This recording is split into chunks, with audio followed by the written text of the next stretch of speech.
एक बात और सामने आपके रख दूं, जब यह सेमिनार ऑर्गेनाइज हो रहा था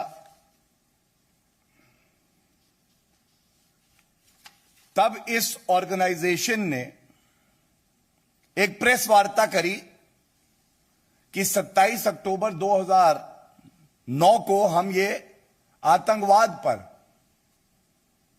सेमिनार करेंगे। और मंच किसने साझा किया? उस वक्त प्रेस कॉन्फ्रेंस में मंच साझा किया था कांग्रेस के मंत्री रहे कपिल सिब्बल जी ने।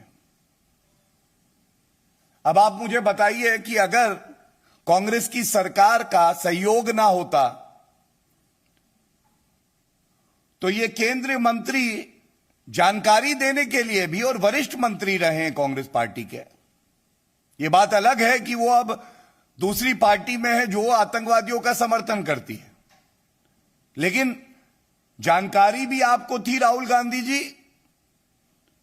आप इस सेमिनार को समर्थन भी दे रहे थे और देश के खिलाफ आप काम भी कर रहे थे। और कुछ जानकारी जो बड़ी आवश्यक है, जब भी किसी सबसे ऊंचे संवैधानिक पद पे जो व्यक्ति बैठा है, चाहे माननीय राष्ट्रपति जी हो, माननीय उपराष्ट्रपति जी हो, माननीय प्रधानमंत्री जी हो, उनका कोई कार्यक्रम होता है तो एक प्रोटोकॉल होता है, और उस प्रोटोकॉल में सबसे पहले संवैधानिक पद पे जो व्यक्ति बैठा है उसका कार्यालय जानकारी लेता है कि कौन कौन व्यक्ति इस कार्यक्रम में रहेंगे, मंच कौन कौन साझा करेगा, और यहां तक रूपरेखा और डिटेलिंग होती है कि इस मंच पे कौन कहां बैठेगा। तो अगर ये जानकारी साझा की गई हामिद अंसारी जी से और उनके कार्यालय से,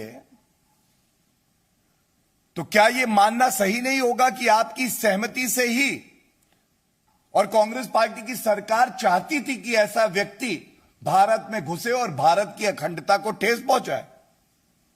दूसरी बात, अगर हामिद अंसारी जी चाहते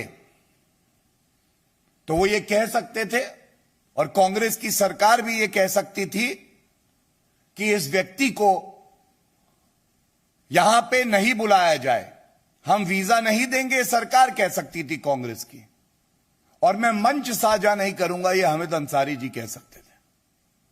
तमाम बार ऐसा हुआ है। लेकिन जैसा हमें पता है, कांग्रेस पार्टी का चरित्र यह है, सर्जिकल स्ट्राइक का प्रमाण मांग लो, आर्मी चीफ को सड़क का गुंडा बताओ, जब पुलवामा में हमला हो तो उसको होम ग्रोन टेररिज्म बता दो।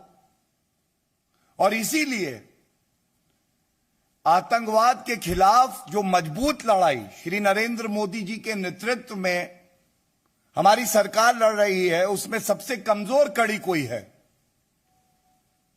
तो वो हमारा विपक्ष और कांग्रेस पार्टी है।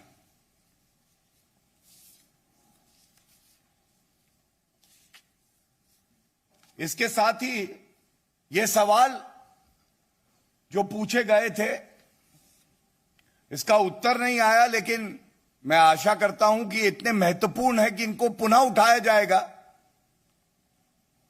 और इन सवालों की गूंज से कांग्रेस पार्टी को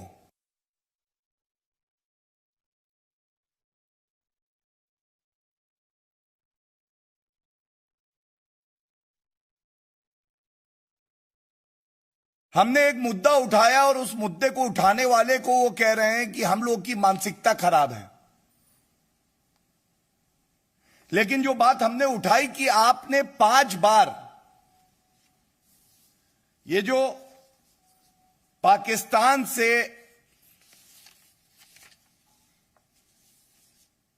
आईएसआई को जानकारी देने वाले नुसरत मिर्जा आए थे, इनको वीजा क्यों दिया? इसका उत्तर नहीं आया। दोबारा मैं पूछ रहा हूं, इसका उत्तर नहीं आया कि जब पाकिस्तान से कोई व्यक्ति आता है तो ये नॉर्म है, ये एक प्रेसिडेंस है कि उसको 3 शहरों का अनुमति मिलती है और वीजा मिलता है। आपने 7 शहरों का अनुमति दी। ये खुद बात पाकिस्तानी पत्रकार कहते हैं। सवाल यह उठता है कि क्या ऐसा है कि सोनिया गांधी जी और राहुल गांधी जी के दबाव में जो संवैधानिक पद पे लोग बैठे थे वो भी कार्य कर रहे थे? क्या इंटेलिजेंस एजेंसीज को कॉम्प्रोमाइज किया गया था? क्या इस तरह की राजनीति की जगह भारत में है? और मैं इतना और कह के अंत करूंगा,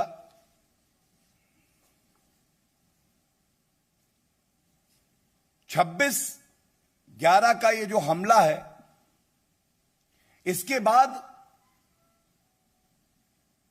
कांग्रेस पार्टी का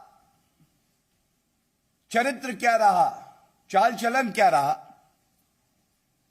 सबसे पहले याद करते हुए मेजर संदीप उन्नीकृष्णन जी को, जिन्होंने शहादत दी हमारे देश के लिए।